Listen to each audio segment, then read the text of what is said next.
In November of 1805, a group of exhausted explorers reached the mouth of the Columbia River, and their clothes were falling apart.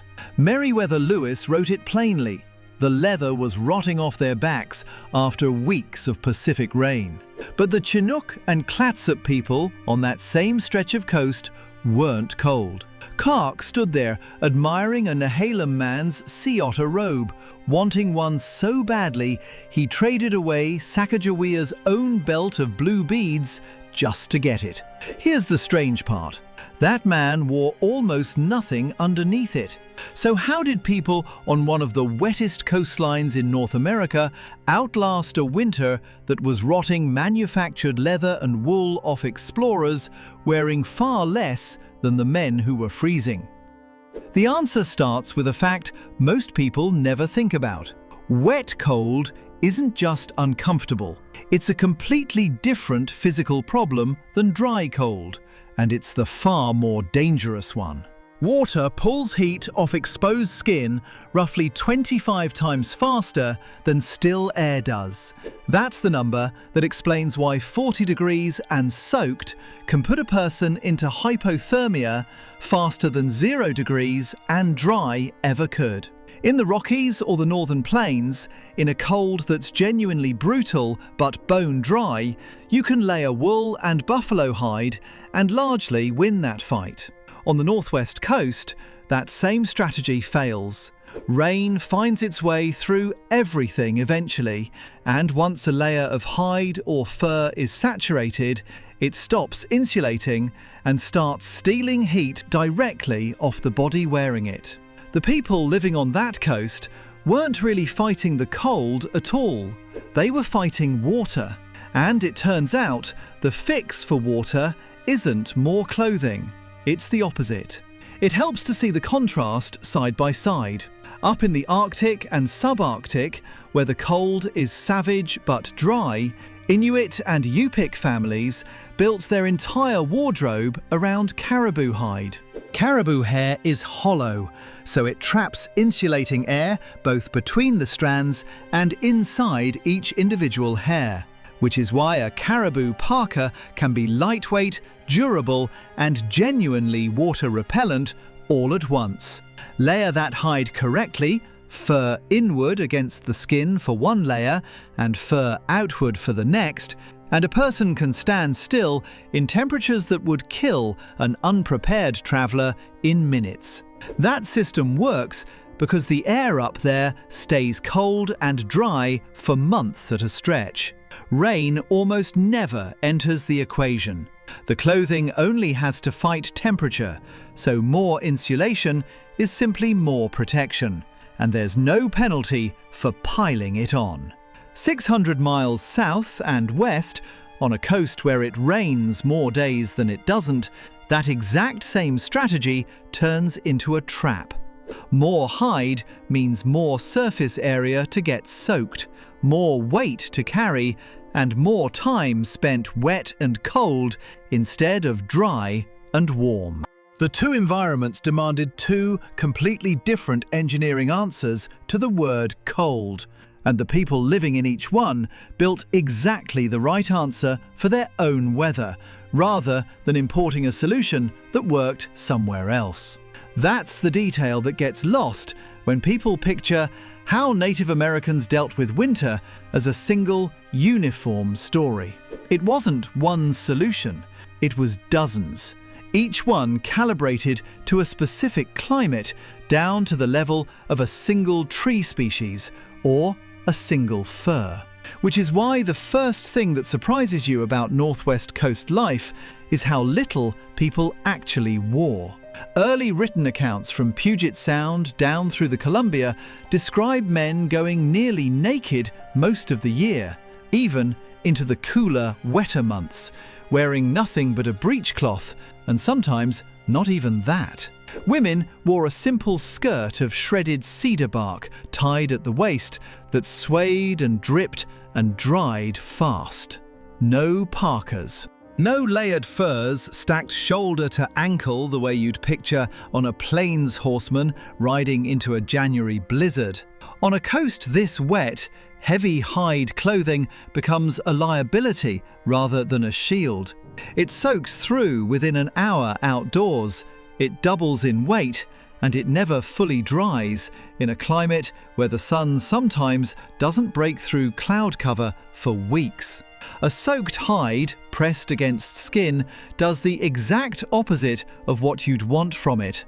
It accelerates the very heat loss it's supposed to be preventing. So instead of fighting water with more fabric, people fought it with fat. Skin coated in rendered bear grease or in oil pressed from fish and seal did two jobs at once. It shed rainwater the way oil always does, beading and rolling off rather than soaking in. And it slowed the rate heat escaped through skin that was otherwise wide open to wind and wet. This wasn't cosmetic and it wasn't ceremonial.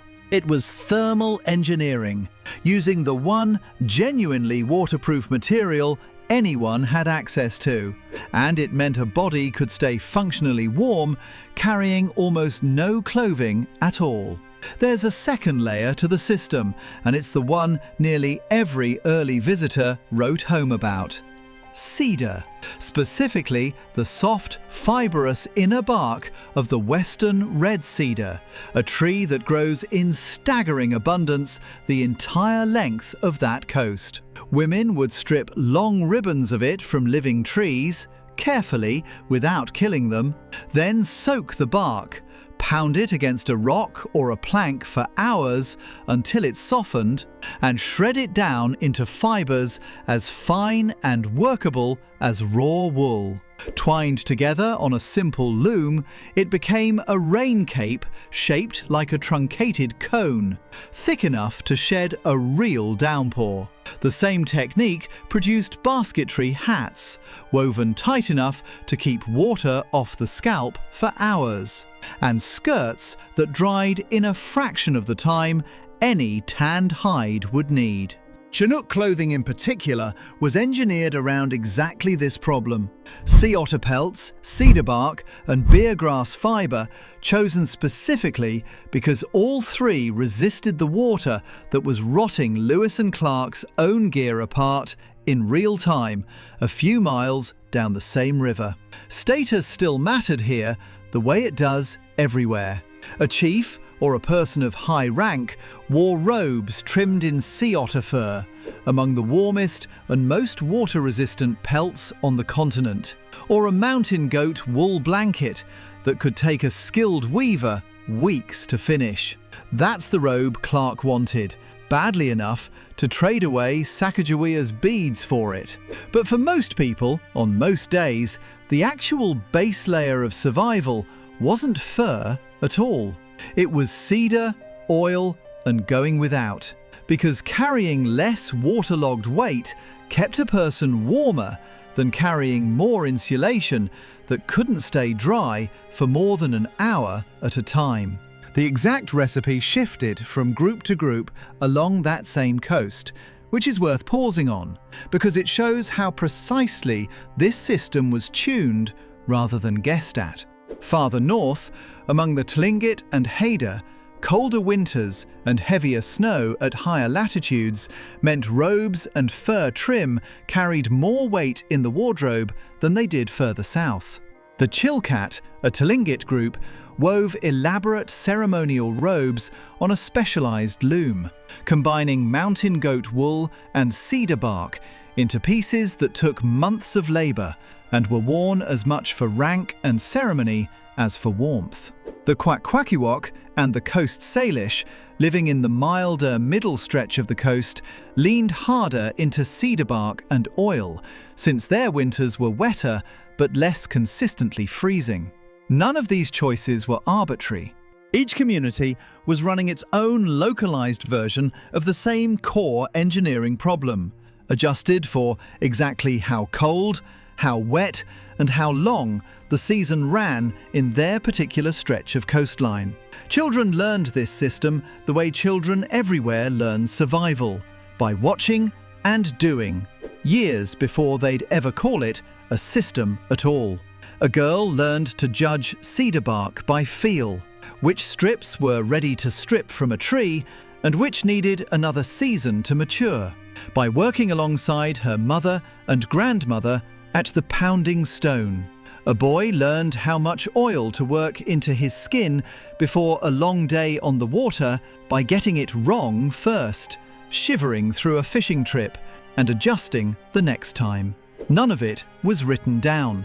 All of it was transmitted hand to hand, which is exactly why so much of this knowledge nearly vanished within a few generations, once European cloth, wool blankets and manufactured coats flooded into trade networks and made the old techniques look, on the surface, unnecessary. Clothing, though, was never the whole system. It was, arguably, the smallest part of it. And this is where the real engineering shows up. These communities didn't live in tents. A hide lodge, like a plains teepee, would have been useless here, soaked through in a single wet season and rotted apart by spring. Instead, they built massive cedar plank houses, some running 80 feet long and 50 feet wide, with walls of split cedar planks overlapped like shingles, specifically to shed rain the way a roof does.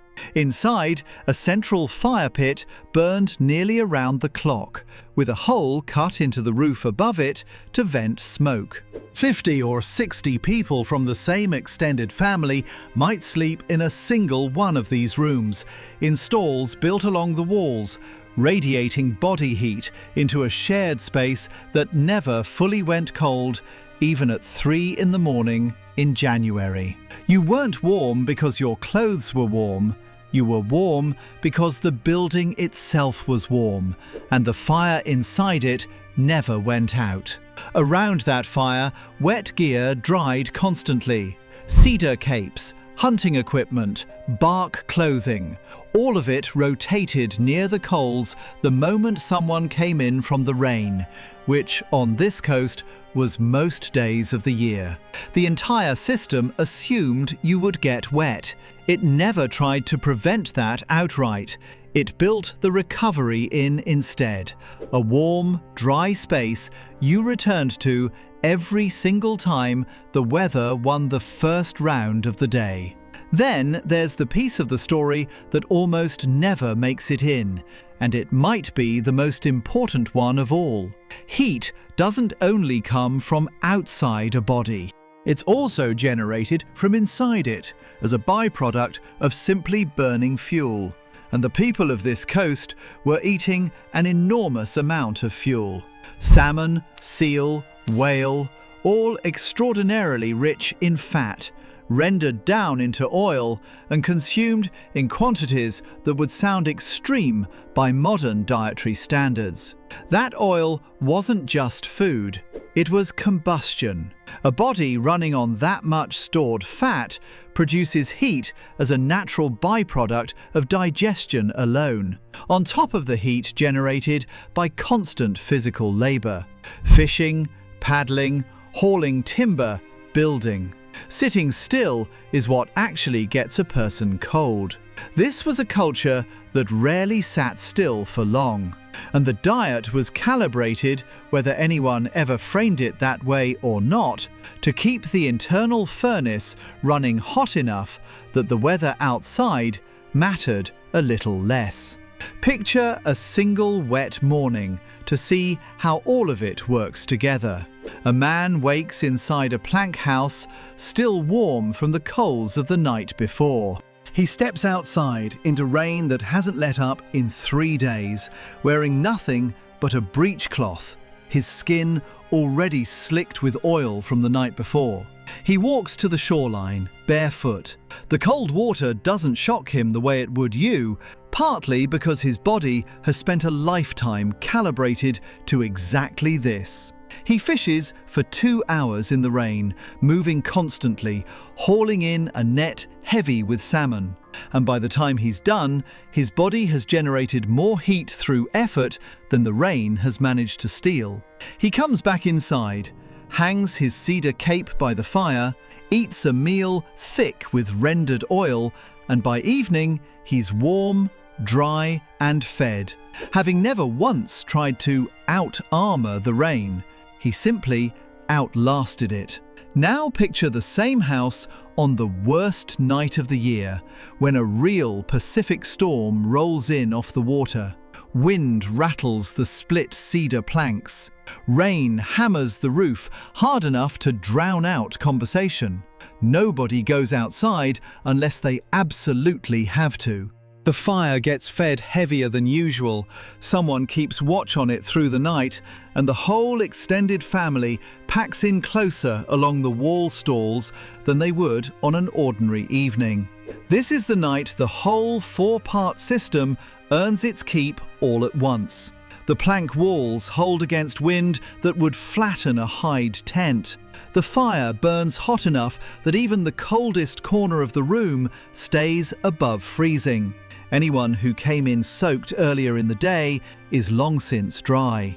And the fat reserves built up from months of a rich, oily diet mean nobody's body is running on empty at exactly the moment it needs fuel the most.